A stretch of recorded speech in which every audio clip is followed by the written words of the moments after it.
সব গেল। সাধন ভজন মানে কি? আনুগত্য। এই আনুগত্য প্রথম থেকে আরম্ভ করে শেষ পর্যন্ত থাকবে। যদি কোনো জায়গায় এই আনুগত্য সরে যায়, কানেকশন অফ হয়ে গেল। এর নাম সাধন ভজন। অনেকেই আমাদের ধারণা আছে আমি যখন মুক্ত হয়ে যাব তখন তো স্বাধীন।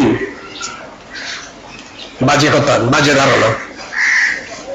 যদি কেউ মুক্ত হয়েছেন, প্রকৃত মুক্তি লাভ করেছেন, তার দায়িত্ব, লায়াবিলিটি, রেসপন্সিবিলিটি সহস্র গুণে বৃদ্ধি হয়েছে। এই হলো ব্যাখ্যা। কি বলেন? মুক্ত হয়ে গেলেও আবার দায়িত্ব থাকে নাকি? শত সহস্র গুণে দায়িত্ব বাড়ে, সেই কথাই বলা হলো। তো কোথায় আছে শুনি এবার? উদ্দাম সংহিতা রচন। মুক্তাওপি লীলয়া বিগ্রহ কৃত্বা ভগবন্তং ভজন্তে। পরম মুক্ত যারা, তারাও ভগবানের আদেশ অনুসারে সবকিছু করেন। মুক্তাবস্থা মানে হলো এই। মুক্ত মানে আমার সব হয়ে গেছে, আর কিছু দরকার নেই, তা নয়। সেবার দায়িত্ব শত সহস্র করে বৃদ্ধি প্রাপ্ত হয় মুক্ত জীবাত্মার। সময় নাই। 24 ঘন্টার মধ্যে 24 ঘন্টাই যিনি ভগবানের স্মরণ করেন, ভগবান তার কাজ ছাড়া হয়ে যান না। শ্রীমদ ভাগবত ব্যাখ্যা করেছেন বিশ্বজ্যোতি হৃদয় নজস্ব সাক্ষাৎ শ্লোকে। যে ভক্তকে ভগবান একটু সময়ের জন্য ছাড়েন না, পরিত্যাগ করেন না, সেই ভক্ত তিনি তো কি করে সেবা করবো, কি করে সেবা করবো, এর জন্য অস্থির। আর অস্থিরতা কোথায়? সেবা প্রাপ্তির জন্য। আমরা তো দায়িত্ব ছাড়তে পারলেই বাঁচি। দায়িত্ব ছেড়ে দিতে পারলেই মনে করলাম আমার খুব জয় হলো, আমার খুব লাভ হলো। কিছুই না, লোকসান হলো। সেবাময় জীবন যাদের, তাদের কি বিশ্রামের সময় আছে? সাধনা, সেবা, ভক্তি এই সবগুলোই হচ্ছে নিত্য বর্তমান কালের ব্যাপার। সেবায় বিশ্রাম বলে কোনো কথা নেই। প্রাকৃত জগতে বিশ্রাম আছে, ছুটি আছে, অনেক রকমের ছুটির বিশেষণ আছে বিভিন্ন লিগের। অপ্রাকৃত জগতে সেবায় কোনো ছুটি নাই।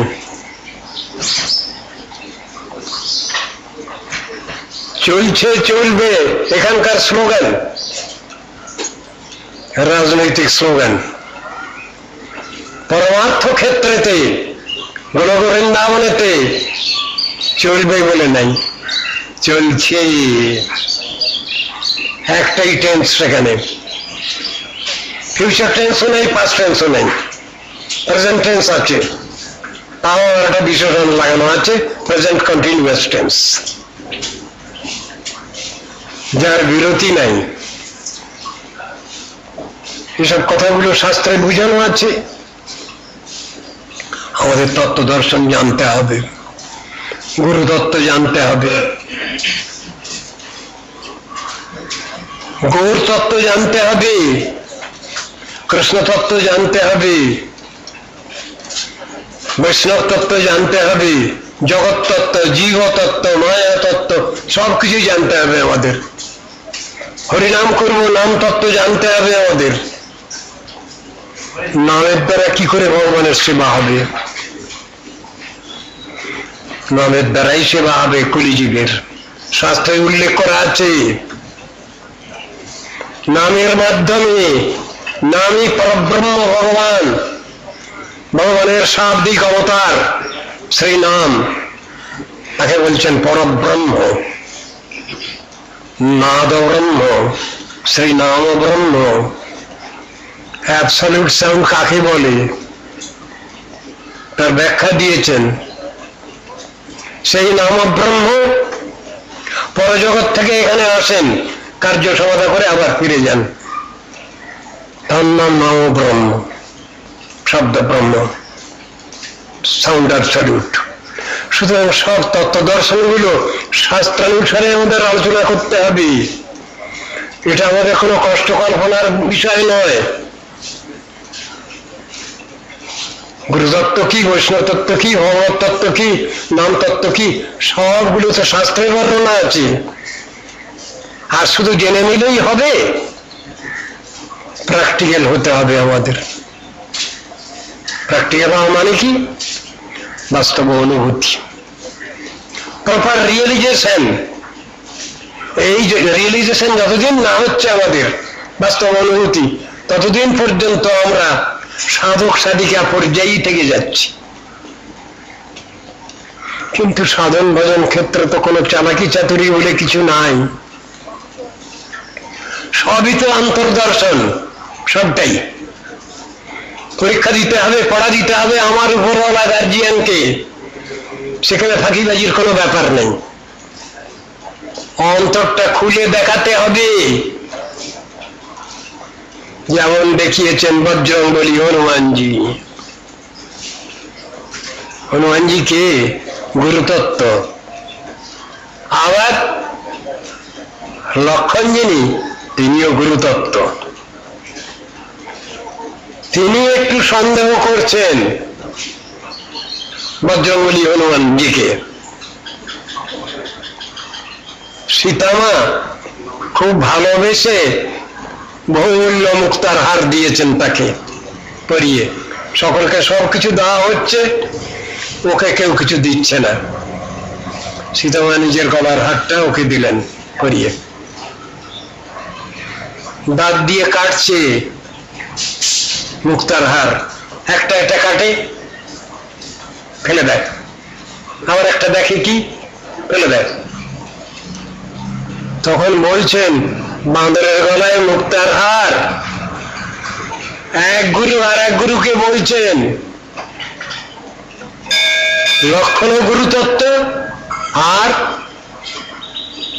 বজরংবলী হনুমানজিও গুরুতত্ত্ব। তত্ত্ব দর্শনটা জানাচ্ছেন, এদের মধ্যে ভুল বোঝাবুঝি নাই, জগৎকে শিক্ষা দেওয়ার জন্য এটা করছেন। কি দেখছো ওর ভিতরে? দেখছি প্রত্যেকটা মুক্তার মধ্যে আমার হৃদয় সিংহাসনে যে সীতারাম বসে আছেন, তিনি আছেন কিনা। সর্বত্র কৃষ্ণের মূর্তি করে জলমল, সে দেখিতে পায় যার আঁখি নির্মল। তো আঁখিটা তো নির্মল হওয়া চাই, আঁখিটা নির্মল নাই বলেই তো আমি এটা দাঁড় করা চোখ লাগিয়েছি, ভালো করে দেখবো বলে, ভালো দেখা যাবে বলে। অধিকার বিচার মন দেখি ভ্রম হয়, এই বৃন্দাবন শৈল দেখি মনে হয় গিরি গোবর্ধন। যাহা নদী দেখে তাহা মানায় কালিন্দী, মহাপ্রেম বেশে মহাপ্রভু পরে কাঁদি। এই তো বিচারের কথা। সাবর জঙ্গম দেখে না দেখে তার মূর্তি, সর্বত্র সুরয়ে তার ইষ্টদেব মূর্তি। এই অধিকার যখন আমাদের আসে, তখন তো আর জগৎ দর্শন হয় না, তখন শ্রী শ্রী জগন্নাথ দর্শনই হয় আমাদের। সব তত্ত্ব দর্শনগুলো তো পড়ে আছে। সিদ্ধান্ত বলিয়া চিত্তে না করো অলস, যাহা হতে কৃষ্ণ লাগে সুদৃঢ় মানুষ। কেন কথা বলা হয়েছে? কেন কথা বলা হলো? তত্ত্ব সিদ্ধান্ত যদি আমি না জানি, না শিখি, না বুঝি, তাহলে আমার সাধন ভজন হবে না। আগে জানতে হবে আমার উপরওয়ালা কে, তিনি কেমন গুণসম্পন্ন, আমাদের প্রতি তার কেমন স্নেহ মমতা, তিনি কেমন ভক্তবৎসল, তিনি কেমন আশ্চর্য জনপালক, তিনি কেমন বাঞ্ছা কল্পতরু, এটা তো জানতেই হবে। তা নাহলে তার সঙ্গে কিভাবে সখ্য হবে, সম্পর্ক স্থাপিত হবে? বলে গেলেন তো গান্ধারী কি বললেন? তমেব তাচ পিতা তমেব, তমেব বন্ধুশ্চ সখা তমেব, তমেব বিদ্যা দ্রবিণং তমেব, তমেব সর্বং মম দেব দেব। তাহলে তার তো একটা চিন্তা ভাবনা ছিল, সেই জন্য তিনি এই কথাগুলো তো খুলে মিলে বলতে পারলেন। আমাদের তো কোনো কংক্রিট আইডিয়া নেই, তত্ত্ববস্তু সম্বন্ধে আমাদের কোনো বাস্তব ধারণা নাই, আমরা পড়া দিতে পারবো না। কেন? পদে পদেই আমরা ফাঁকি দিতে চেষ্টা করি। ফাঁকি দিয়ে কি তত্ত্ববস্তু লাভ করা যায়? ফাঁকি দিয়ে কি তত্ত্ব সিদ্ধান্ত লাভ করা যায়? হয় না কিছু। ফাঁকি দিলেই ফাঁকে পড়তে হয়। অনেক সময় এই কীর্তনের মধ্যে আঁখর দেন শুনতে পাই, জয় দিলে জয়ী হবে, জয় দিলে জয়ী হবে। আমি চিন্তা করি, জয়ী হওয়ার জন্য কি জয় দেব গুরুবর্গে, উপরওয়ালা? ভগবানের জয় হোক, আমার উপরওয়ালার জয় হোক, আমার পরাজয় হোক। তত্ত্ববিচার তো এই, আমার উপরওয়ালা সবসময় জয়যুক্ত হন, আমি বারবার পরাজিত হই, তাহলে আমার শিক্ষা হবে ভালো। দুঃখে যাদের জীবন গড়া, দুঃখটা যদি কি আমি যদি না জানলাম, তাহলে সুখ শান্তি কি করে জানবো আমি? দুঃখটা তো জানতে হবে। এমনি একজন প্রাকৃত কবির কবিতার মধ্যেও পাচ্ছি আমরা। কি কবিতা? এই করেছো ভালো নিঠুর, এই করেছো ভালো, এমনি করে হৃদয় আমার তীব্র দাহন জালো, আমার ধূপ না পোড়ালে গন্ধ কিছুই নাহি ডালে, আমার দীপ না জ্বালালে দেয় না কিছু আলো, এই করেছো ভালো নিঠুর, এই করেছো ভালো। তাহলে তো কবি ওখানে দুঃখটাই চাইছেন, এটাই তার প্রার্থিত বিষয়। কেন? এটাই আমি তৈরি হতে পারবো ঠিক। সুখ শান্তি যাকে বলে সেটা কি সেলফ গ্রাটিফিকেশন? হ্যাঁ, ব্যাখ্যা একরকম এরকম আছে চৈতন্য চরিতামৃতে। আত্মেন্দ্রিয় প্রতিবাঞ্ছা, তারে বলি কাম, প্রাকৃত কামনা বাসনা। অপ্রাকৃত কৃষ্ণেন্দ্রিয় প্রতিবাঞ্ছা, আত্মেন্দ্রিয় প্রতিবাঞ্ছা প্রতি ইচ্ছা, তারে বলি কাম, কৃষ্ণেন্দ্রিয় প্রতি ইচ্ছা ধরে প্রেম নাম। এই কথাই তো ব্যাখ্যা করা আছে শাস্ত্রে। আমি আমার সুখ স্বাচ্ছন্দ্যের জন্য যেটা চাই সেটা তো প্রাকৃত কামনা বাসনা। হে ভগবান, তুমি খুশি হও, তুমি সন্তুষ্ট হও, তুমি বিশ্বজনের সকলেরই মঙ্গল করো। আমিও তো বিশ্বজনেরই একজন। নিজেরটা বলতে চাচ্ছেন না ভক্ত। তুমি জগন্নাথ জগতে কহা বলছি, জগবাহির নহই ছাড়। এই বিচারটা ভক্তের জীবনে রয়েছে। পরার্থীপরতা, সেলফিশনেস নাই সেখানে, সেলফ গ্রাটিফিকেশনের কথা সেখানে নাই। হে ভগবান, তুমি খুশি হও, তুমি সন্তুষ্ট হও, তুমি খুশি হলে জগৎ খুশি হবে। তোমার সন্তুষ্টি বিধানই সমগ্র জগতের একমাত্র কর্তব্য। সাধক সাধিকা জীবনে আমাদের যে কষ্ট করতে হয়, সেটা তো ভগবানের প্রতি কামনাই করবো আমরা, তাতে তো আমার ভালো আছি। এ সংসারে যা কিছু কর্মাচরণ করি আমরা করব, সবটাই ভগবানের প্রতি কামনা নিয়েই করব। সেই কথাই তো গীতা ভাগবতে শেখানো আছে, যজ্ঞার্থাৎ কর্মণ অন্যত্র লোকোয়ং কর্মবন্ধন। যজ্ঞ মানে ভগবান, তার প্রতি কামনায় কর্মাচরণ করো সংসারে, তাহলে তোমার সবটাই ভালো হলো, ভক্তি লাভ হলো, তাতেই তুমি ভগবত প্রেম প্রীতিও লাভ করবে। সেই কথাই তো বুঝানো আছে। আর ভগবানের প্রতি কামনা যে অনুষ্ঠানে যে কর্মের মধ্যে নাই, সেটা তো জড় কর্ম। সেই কর্ম করলে তো বন্ধন দশায় পড়ে যাই আমরা।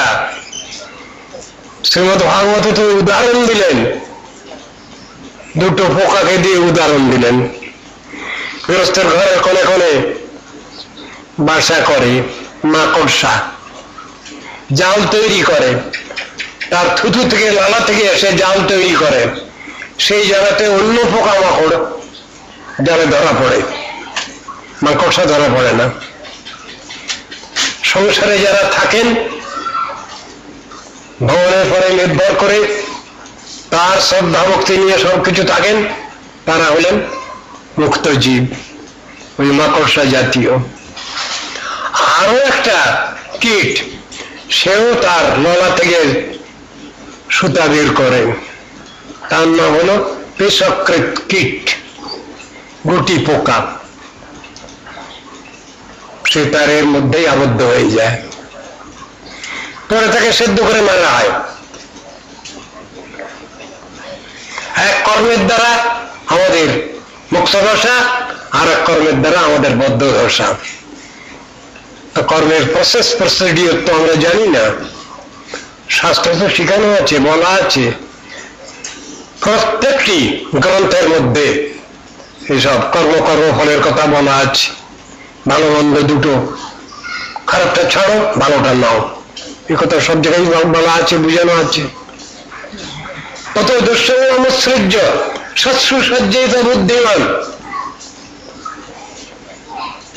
খারাপ যেটা সেটা ছাড়ো, ভগবত ভজন বিরোধী যে ব্যাপার ছাড়ো, ভগবান যাতে খুশি হবেন, সন্তুষ্ট হবেন, সেই জিনিস নিয়ে চলো। দুঃসঙ্গ বর্জন করো, সৎসঙ্গ সাধুসঙ্গ গ্রহণ করো, তো বলা আছে। আমাদের সাধন ভজন বিষয়ে সবগুলো জিনিসগুলো আমাদের জানতে হবে, শিখতে হবে, বুঝতে হবে। কৃষ্ণের তত্ত্ব আমরা জানি না, বুঝি না। আবার রাধা কৃষ্ণ দুজন মিলে গৌরাঙ্গ মূর্তিতে গেলেন, সেটা বুঝাবার জন্য আমরা বড়ই হতভাগা। কৃষ্ণলীলায় কিছুই বুঝতে পারিনি, কৃষ্ণকে হাঁকিয়ে দিয়েছি, যাও তুমি একজন রাজনীতিবিদ, একজন, ওর থেকে আর কিছু আমরা কমেন্ট করতে পারিনি। গৌরাঙ্গ মূর্তিতে গেলেন ভগবান, রাধা কৃষ্ণ মিলিত তনু, কথাটা কে কাকে বলছেন? শিব ঠাকুর শিবানীকে বলছেন, পার্বতীকে বলছেন, জয় রাধিকা কৃষ্ণ সৈব গৌর বিগ্রহ যচ্চ বৃন্দাবন দেবী নবদ্বীপঞ্চ তৎসুভম। যেটা দেওয়া হয়নি সেইটা দিতে এসেছেন। অনর্পিত চরিচিরাত করুণয়া অবতীর্ণ কলু। জগৎকে যে জিনিস দান করা হয়নি সেই জিনিস দান করবার জন্য চৈতন্য মহাপ্রভু এলেন। তোমরা সাধন ভজন করবে, তোমরা ভগবানকে ডাকবে, ভগবানকে ভালোবাসবে, হ্যাঁ, তাহলে আমার মতো কাঁদতে হবে। কাঁদতে পারবে? প্রথমে পড়া জিজ্ঞাসা করছেন আমাদের চৈতন্য মহাপ্রভু, তাহলে আমার মতো কাঁদতে হবে। এরকম যদি কাঁদতে পারো তাহলে তোমাদের সাধন ভজন ঠিক হবে। অজরে ক্রন্দন করছেন, স্বয়ং ভগবান হয়ে আবার ভগবত প্রাপ্তির জন্য তার আশা আকাঙ্ক্ষা। আমাদের যদি এই চিন্তা না থাকে তাহলে আমরা কি করে ঠাকুরকে ডাকবো? শিখাচ্ছেন তিনি নিজে, সেই সে পরানো নত পাইল, যা দেখি মদন দহনে জড়ি গেল। কি কইব রে সখী আজুক আনন্দ, চিরদিন মাধব মন্দিরে মোর। তত্ত্ব দর্শন গুলো তো সব আছে, আমি প্রাকৃত জড়মন নিয়ে বুঝবো কি করে? আমার চিত্ত যতদিন পর্যন্ত অপ্রাকৃত অনুভূতি লাভ না করছে ততদিন পর্যন্ত তো এগুলো বুঝবার বিষয় নয়, শুধু মুখে আউড়ে যাওয়া। চিত্তটা তো সেইভাবে তৈরি করতে হবে, তবে তো বাস্তব অভিজ্ঞানটা লাভ হবে। সেই কথাই তো শেখাচ্ছেন। পাইল বৃন্দাবন না কোন হারাইল, কেমন নিলে কৃষ্ণ কোথা গেলে পাও। কান্নাকাটি করছেন মহাপ্রভু রাধা বিরহে, কান্নাকাটি করছেন। আর তিনি তো সেই তত্ত্ববস্তু, রাধাকৃষ্ণ মিলিত তনু, যাকে প্রণাম করা হয়েছে। রাধা ভাবদ্যতি সুবলিত নৌনী কৃষ্ণ স্বরূপম। সুতরাং সব জিনিসগুলো আমাদের ঠিক ঠিক ভাবে বুঝতে হবে, বাস্তব অ্যাজ ইট ইজ বুঝতে হবে। তার জন্য গুরু বৈষ্ণব করুণা, ভগবত কৃপা করুণা আমাদের লাভ করতেই হবে। কষ্ট তো করতেই হবে, কিন্তু সেই কষ্ট করার মধ্যে আবার ছলচাতুরি কেন করি? ভাবের ঘরে চুরি করি কেন? এসব জিনিসগুলো আমাদের বুঝবার বিষয়। চৈতন্য মহাপ্রভু ভগবত উপাসনার প্রাথমিক ভাব থেকে আরম্ভ করে চরম অবস্থাও তিনি ব্যাখ্যা করেছেন।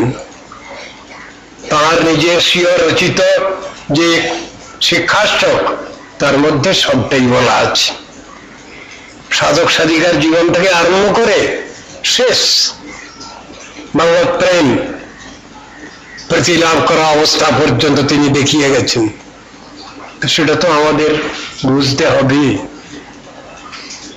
সেটা তো আমাদের শিখতে হবে, জানতে হবে, উপলব্ধি করতে হবে। সেই তত্ত্ব দর্শন সামান্য কিছু ঠাকুরের পূজা করলাম, একটু গ্রন্থ পড়লাম, এতেই হয়ে যাবে? যোগীগণ যারে ধ্যানে নাহি পায়, সে হরি বঞ্চিত হলে কি হবে উপায়?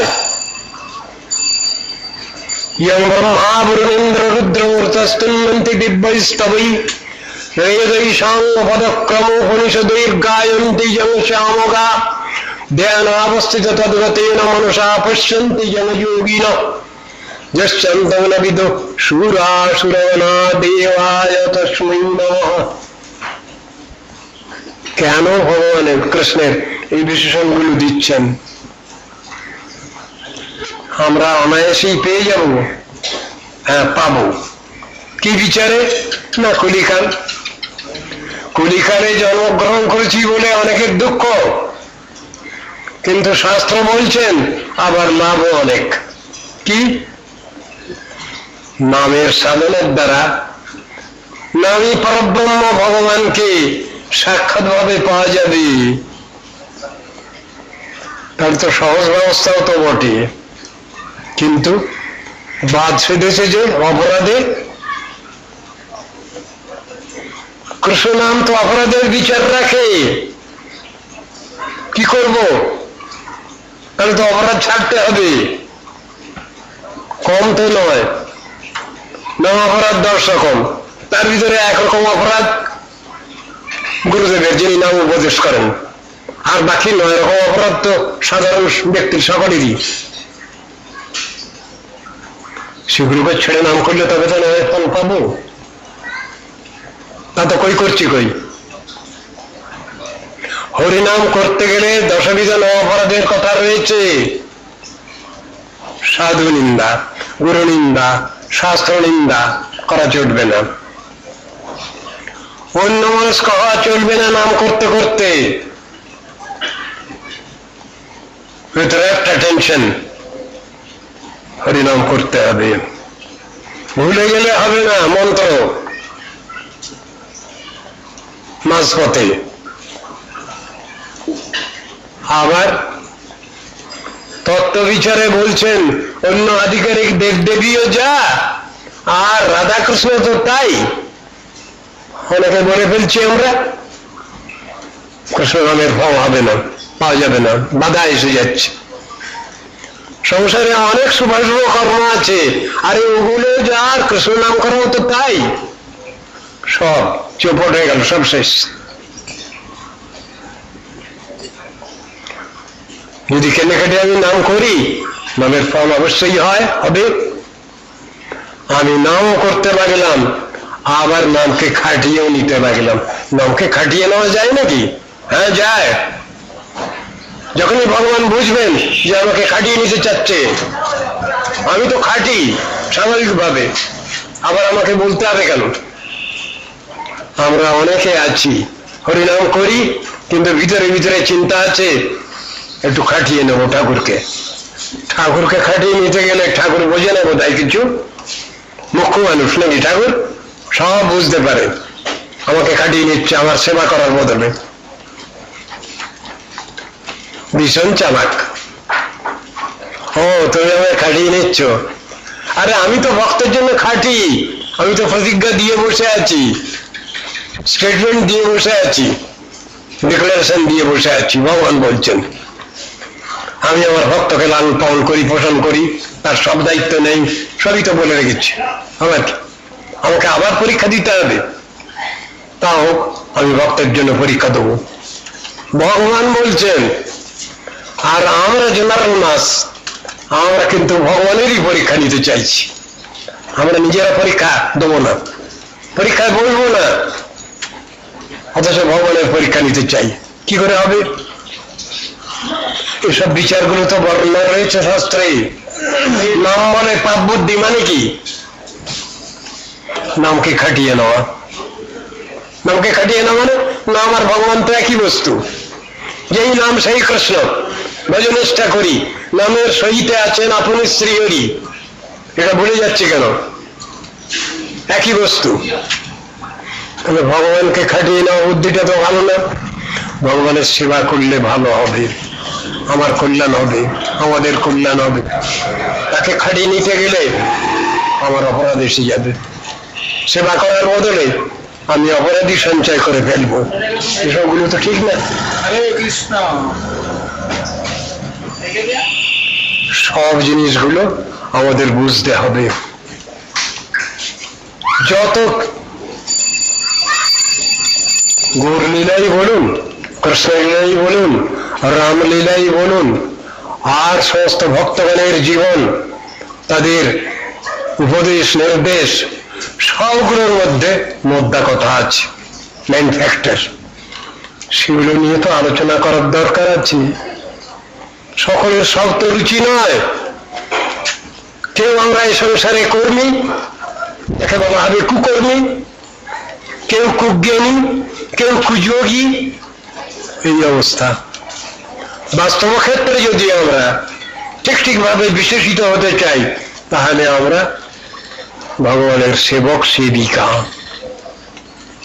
সেই চিন্তা ভাবনা করেই আমরা ভগবত প্রীতি কামনায় আমরা অগ্রসর হব সাধন ভজন করে। তার মধ্যে কোন রকম ফাঁকি থাকবে না, খুঁত থাকবে না, লুফল থাকবে না। এই কথাই শাস্ত্রে বলছেন। সহজ সরল অন্তঃকরণ নিয়ে আমরা সাধন ভজনে প্রবৃত্ত হব, আমরা অগ্রসর হব। এটাই হলো শাস্ত্রের তাৎপর্য, শাস্ত্রের বাস্তব শিক্ষা। সেখানে ফাঁকি দিলে হবে না, ওখানে ফাঁকি দিলে আমরা নিজেরাই ফাঁকে পড়ে যাব। ভগবানকে ফাঁকি দেওয়া যায়? ফাঁকি দেওয়া যায় না। তিনি আমাদের সব সময়ের জন্য হিতাকাঙ্ক্ষী, মঙ্গল আকাঙ্ক্ষী। গুরু বৈষ্ণব সব সময় আমাদের পক্ষে হিতাকাঙ্ক্ষী, মঙ্গল আকাঙ্ক্ষী। তাদের কাছে ফাঁকি তো দেওয়া যাবে না। পরলোক মায়া, অমায়া বৃত্তির দ্বারে সরল অন্তঃকরণে আমরা আমাদের সাধন ভজন করব। ভজন যখন হচ্ছে তখন আর ভুল বোঝাবুঝি নাই, ভগবানের প্রতিও নয়, গুরু বৈষ্ণবের প্রতিও নয়। ভজন হয় না যখন, তখনই আমরা ভুল করে বসি, তখন ভগবানের কাছেও অপরাধ করে ফেলি, গুরু বৈষ্ণবের কাছেও অপরাধ করে ফেলি। কি হবে? সবটা বুঝে সুঝে আমাদের চলতে হবে, সাধন ভজন করতেই হবে। যে নকে না উপায় না মন কৃষ্ণে নিবেশয়, যে কোনো উপায় হোক চিত্ত স্থির করতে হবে, আমাদের মনটা চিত্তটা ভগবানে রাখতে হবে, এদিক ওদিক না করি। অনেক দেব দেবী, সুতরাং সকলের পায়ে একটু ফুলচন্দন দিয়ে রাখি, এ বুদ্ধি মোটেই ভালো না, এটা অত্যন্ত স্বার্থপর বুদ্ধি। যার সেবা করলে সকলেরই সেবা হয়, সকলেই সন্তুষ্ট হয়, সেটা আমরা বুঝছি না কেন? তস্মিন তুষ্টে জগৎ তুষ্টম প্রণীতে প্রণীতম জগৎ, একথা কেন বলা হয়েছে? শ্রী ভগবান যদি সন্তুষ্ট হন আমার আচার ব্যবহারে, আমার সাধন ভজনে, আবার কি রাখবে? সকলকে আমি সন্তুষ্ট করতে যাচ্ছি কেন? সকলকে তো সন্তুষ্ট করা যায় না এই পৃথিবীতে, সর্বচিত্তে না পারি এরা দিতে। সকলকে সন্তুষ্ট করা যায়? সন্তুষ্ট করা যায় না।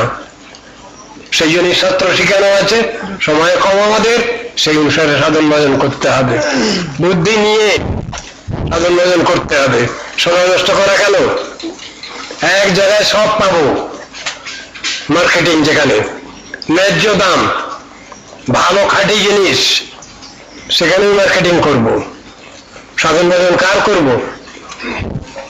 যার কৃপায় ইহলৌকিক সবকিছু পাওয়া যায়, পারলৌকিকও পাওয়া যায়। আমি সেইখানেই চলবো, সেইখানেই যাব, সেই পথ মারাবো। এই কথাই তো শিক্ষা দেওয়া আছে শাস্ত্রে। কেন আমরা উল্টো পাল্টা করছি? কেন আমরা বিভিন্ন পথে নিজেদের স্বার্থ সিদ্ধির জন্য অগ্রসর হচ্ছি? ভগবানকে বিশ্বাস হচ্ছে না, যিনি অনন্ত বিশ্বের অনন্ত জগতের মালিক, তার কথায় বিশ্বাস নেই। বিশ্বাস আছে তার কর্মচারীর কথায়। কর্মচারীরা তো দুদিনের কর্মচারী পরিবর্তনযোগ্য, পানিশমেন্ট হয়ে যায় কর্মচারীদেরও। মালিক আর কর্মচারী একই রকম কথা নাকি? কিন্তু আমরা প্রলোভনে পড়ে ছুটে যাচ্ছি। কৃষ্ণ দুঃখ করে গীতায় ওই কথা বলছেন, কামস্তৈস্তৈরিতজ্ঞানা প্রপদ্যন্তে অন্য দেবতা তং তং নিয়মস্থায় প্রকৃত্যাঃ নিয়তাশয়া অন্তবত্তু ফলং তেষাং তদ্ভবত্যল্পমেধসাম। অল্প মেধা যারা আধিকারিক দেবদেবীর দিকে ছুটে যাচ্ছে, দেবান দেবজ জানতে মদভক্তা জানতে মামপি। দেবজাজিগণ অনিত্য দেবলোকে যাবে, আমার ভক্তগণ আমার শাশ্বত ধামে বৈকুণ্ঠ ধামে গণবৃন্দাবনে যাবেন। দুটো এক হলো? আরে সবই তো একই ফল, একই জায়গায় যাবে তো সব। এ কোথায় লেখা আছে এসব কথাগুলো? সব সাধন ভজনের ফল এক। টিকিট কাটলেও হাওড়া যাবো, আর অন্যদিকে চলে যাবো আমি, তাও যেতে কত বাধা। 3 বন্ধু যাচ্ছিলাম, এক বন্ধু মাঝখানে অ্যারেস্টেড, 2 বন্ধু চললাম, একজনের এশিয়াটিক কলেরা হলো, নামিয়ে দেওয়া হলো, আর এক বন্ধু হাওড়া স্টেশনে মারলাম গাড়ি থেকে, কলা খেয়ে কলা চিবড়ে ফেলেছে, ব্যাস জুতো স্লিপ করে মাথা পাঠালাম। 3 জনে যাচ্ছিলাম একটা মিটিং এ যোগদান করবার জন্য, যাওয়া হলো 3 জনের, টিকিট তো কাটা ছিল হাওড়ার। এইসব উদাহরণগুলো রয়েছে না, এসব উদাহরণগুলো কেউ চিন্তা করছেন না।